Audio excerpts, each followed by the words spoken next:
pada sore hari ini, yakni pembahasan tentang masjid dan kebangkitan umat. Masjid dan kebangkitan umat. Ya, masjid kita tahan dulu Ustaz ya. Dan kebangkitan umat. Kita tahan dulu, Ya. kita sampaikan kepada seluruh saudara, sahabat dan kumpai dimanapun Anda berada. Jangan kemana-mana. Tentunya menjelang waktu berbuka puasa ini kita saksikan pesan-pesan tausiah, pesan-pesan dakwah yang akan disampaikan oleh Al-Mukarram, tentunya yang akan memberikan pelajaran bagi kita semua kepada Al-Mukarram Al-Ustaz Yuliasman SAG. Tafadhol Ustaz. Terima kasih ya.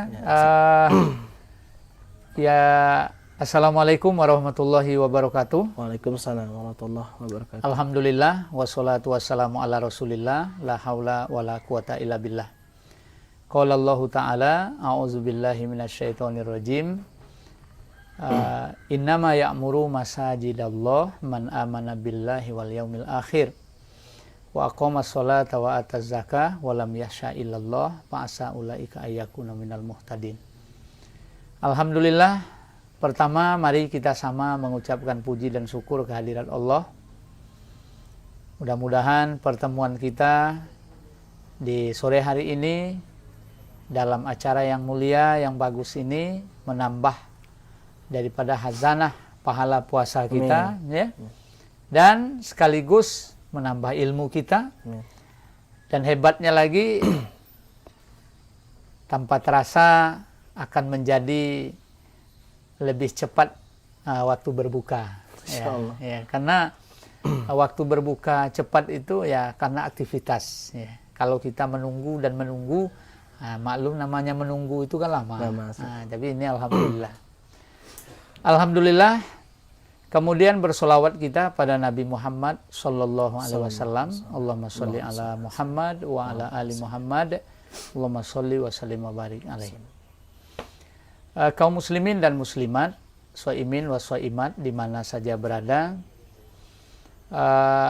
sengaja kita angkat pembicaraan kita di sore hari ini mengenai masjid dan kebangkitan umat.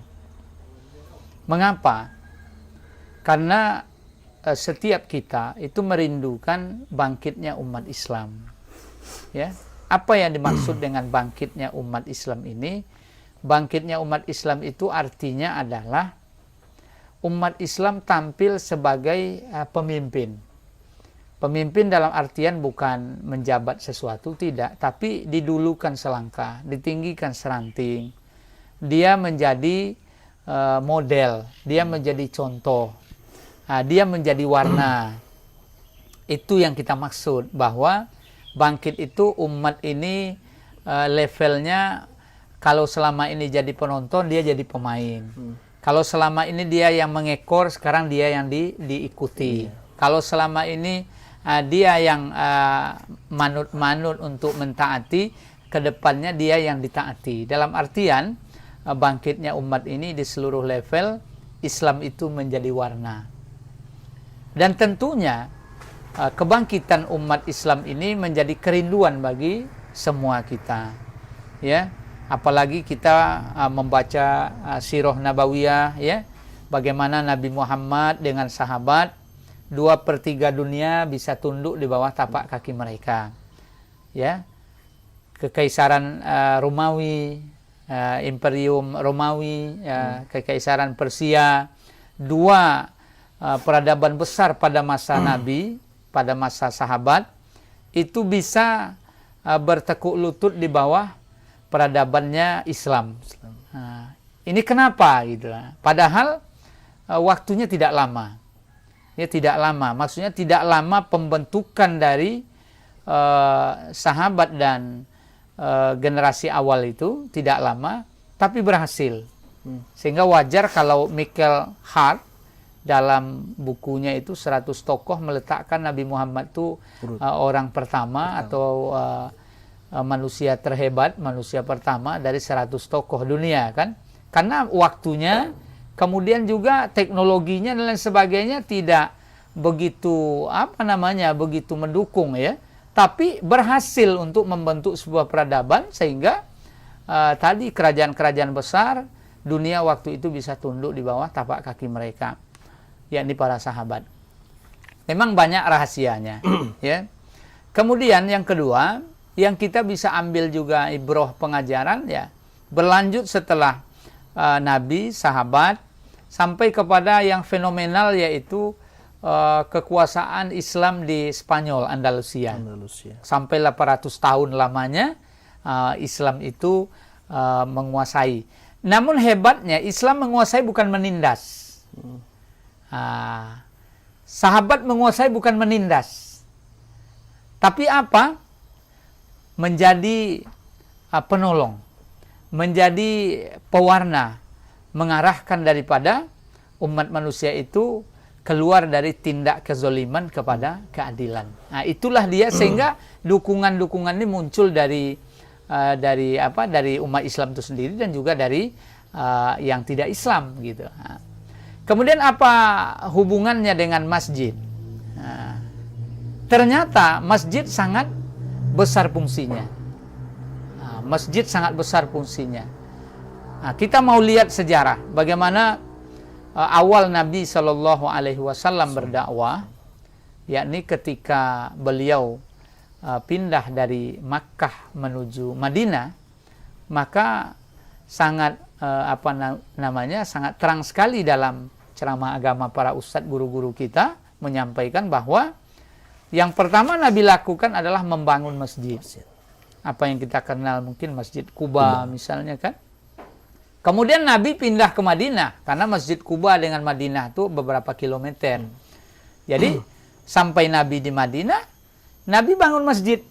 Itulah yang sekarang kita sebut dengan Masjid Nabawi. Nah, di mana keunggulannya luar biasa, ya kan? Jadi maksudnya apa? Mengapa Nabi Muhammad membangun masjid? Untuk apa? Ternyata Profesor Dr. Quraisy Shihab, seorang pakar tafsir Indonesia, ulama kita juga, menyampaikan bahwa di masa Rasulullah itu masjid itu hidup. Masjid itu hidup. Arti masjid hidup itu apa? Hidup dengan beragam kegiatannya. Hidup dengan beragam kegiatan. Nah, menjadi menjadi bermasalah umat ini ketika masjid tidak hidup lagi. Masjid tidak hidup lagi. Gitu. Maka kita dari Dewan Masjid Indonesia, yang saya baru beberapa waktu dilantik sebagai pengurus Dewan Masjid Indonesia Kabupaten Rokan Hulu sebagai ketuanya, kita punya agenda besar itu 3 paling tidak. 3. Imaroh, idaroh, riayah. Imaroh, idaroh, riayah. Kalau kita aplikasikan adalah yang pertama kita akan mensurvei masjid-masjid yang ada di Kabupaten Rokan Hulu ini, mana yang layak, mana yang tidak layak. Dari sisi fisiknya. Mengapa? Karena sungguh sangat kita idam-idamkan, kita dambakan sesuai dengan nama negeri kita Rokan Hulu ini, 1000 Sulu. Yang makna lainnya adalah negeri berzikir, negeri beragama, negeri kental dengan religiusnya. Sangat ironis kalau seandainya rumah-rumah ibadahnya tidak layak. Maka kami, istilah berasing sedikit, kami dari pengurus Dewan Masjid Indonesia Kabupaten Rokan Hulu ini berencana untuk melakukan langkah awal, yaitu pendataan mana yang masjid layak, tak layak. Nah, fisiknya dulu. Fisik itu ya mencakup daripada bangunannya, termasuklah nanti toiletnya, sound systemnya, sajadahnya, kemudian penerangnya, ya kan? Karena ini pendukung utama dari sebuah kehadiran rumah ibadah. Kemudian yang kedua, kita akan lakukan juga imaroh. Imaroh ini apa maksudnya? Kemakmurannya bagaimana? Yaitu seperti apa jamaah yang hadir. Jamaah yang hadir bagaimana? Ketika jamaah tidak hadir, kita akan cari apa sebab jamaah tak hadir. Apakah semata-mata karena iman mereka lemah, atau memang ada faktor lain? Kemudian di imaroh ini juga kita melihat hidup tidak majelis taklimnya. Karena ini merupakan salah satu dari fungsi dari masjid. Jadi fungsi masjid bukan hanya tempat sholat. bukan hanya tempat sholat. Karena bumi pun bisa menjadi tempat sholat. Bumi itu disebut masjid, ya tempat sujud, begitu hadis Nabi kan. Nah, cuma keistimewaan masjid yang terorganisir ini, di situ ada nanti ada nanti majelis taklimnya, transfer ilmu. Karena manusia akan berubah cara berpikir yang melahirkan sebuah peradaban itu, yaitu dari ilmu. Dan ilmu itu dari dituntut. Nah, majelis lah yang harus diperbanyak. Kemudian juga ekonomi. Bagaimana dari masjid itu muncul nanti ekonomi Islam. Tidak ada salahnya jika masjid tersebut memiliki apa yang disebut dengan warung masjid. Ini luar biasa. Kalau sampai warung masjid itu terwujud, itu jamaah-jamaah bisa belanja ke situ. Keuntungannya kemana? Keuntungannya bisa memakmurkan masjid, terbantu kaum duafa dan lain sebagainya. Memang yang berat sekarang ini adalah merubah paradigma berpikir, yaitu bagaimana jangan sampai masjid cuma dibayangkan hanya tempat sholat, habis itu dikunci. Ini bahaya ini. Maksudnya mandek dia. Kemudian yang ketiga, kita juga akan mensurvei nanti tentang tingkat administrasi. Administrasi ini adalah bagaimana pengorganisasian yang terjadi di masjid. Karena bagaimanapun juga ini mempengaruhi kepada kemajuan masjid. Sebagai kesimpulan, ketika jamaah ramai, ibarat semut datang karena ada gula, bagus penataan oleh pengurus masjid, bagus perhatian oleh pemerintah, hingga akhirnya masjid ini menjadi sebuah tempat yang disenangi, dapat memberikan kebaikan bagi yang hadir jamaah. Ini insya Allah akan melahirkan peradaban baru bagi umat ini, khusus untuk negeri Seribu Suluk. Saya yakin dan percaya akan membawa negeri ini lebih barokah lagi, lebih membawa kemajuan di seluruh lini kehidupan.